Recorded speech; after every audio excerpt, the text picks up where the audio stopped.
If you've never studied numerology, then stay till the end because we're about to reveal some shocking connections between ancient prophecies and our current global situation. There's a war that hasn't happened yet. Maybe it's happening right now, and we're all in it without even realizing. Gog and Magog. The names echo through time, from the book of Ezekiel to Revelation to the Quran to apocalyptic literature scattered across cultures. The ultimate enemies, the final war, not just between nations, but between forces, between chaos and order, between deception and truth.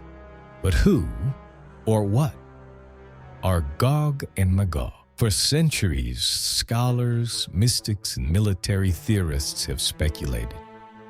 Is it Russia? Is it China, NATO, Iran?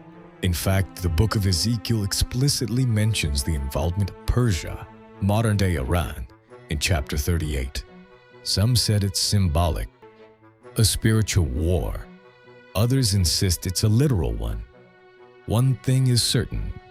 Gog and Magog are supposed to rise up before the end of an age. And here's the strange part. No one can seem to agree where they come from. Only that they rise from the far north with great power and great influence. But what if we've been looking in the wrong direction? What if Gog and Magog aren't just nations, but systems, networks, architectures of control? Now, look at the name again. Gog. Now look at your browser, your phone, your inbox, your maps, your calendar, your documents, your AI. Google, one letter off, one click away, and suddenly the idea doesn't sound so far-fetched.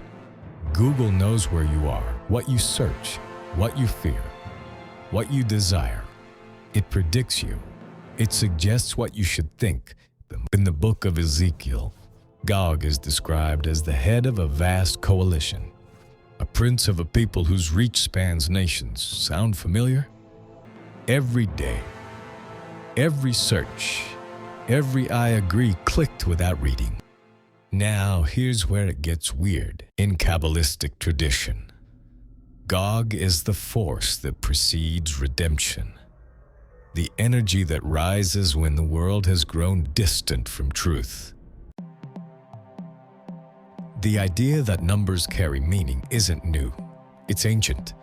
It goes back thousands of years to the ancient Kabbalists who knew that numbers were the building blocks of the universe. They didn't just see numbers as quantities, but as qualities, each with its own spiritual vibration. To them, numbers were living forces tied to music, geometry, nature, and even the soul. Over time, this evolved into what we now call numerology, a system where each number from 1 to 9 holds symbolic meaning. The meanings come from observation, symbolism, and intuition passed down through cultures, from ancient Kabbalistic Judaism to modern spiritual systems. So what do these numbers mean? 7 represents the physical world, our world, the human mind, the search for knowledge, the complexities of everyday life. But it also represents intellect, analysis, and the quiet voice inside us that wants to understand more. Meanwhile, 8 is the spiritual world, a world we as humans simply cannot know in this life. And 9? Well, that's the number of truth, of completion. When we combine these numbers with our understanding of Gog and Magog, things begin to get very interesting. In this simple numerology exercise, we are taking each letter of the alphabet and assigning it a number based on its position. G-O-O-G-L-E, mapping each letter to the corresponding number in the alphabet, and then finding the sum of these numbers gives us 61. We add 6 plus 1, and we arrive at 7. So Google reduces to the number 7. The number of this world, the structures we build, the knowledge we gather and try to make sense of. The complexity, the patterns, the discovery, the way we organize the world around us. And now all of that, every question, every answer, lives inside a single name, Google. 7. Repeating the process now with Gog and Magog. We break each letter down based on its position in the alphabet. Gog equaling 2 and Magog equaling 7. Both bring us to 9. 9, the number of truth, not opinions, not lies, which our world is full of. No, truth, in the deepest sense, the kind that stands when everything else falls away. 9 is the number that comes after all the others, and truth is unbreakable. 9 is unbreakable. We can multiply 9 by any other number, and the remaining numbers will always reduce back to 9.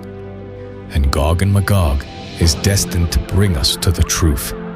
9 is the moment of clarity before the next beginning, because after 9 comes only 10, which reduces to 1, the number of the Creator.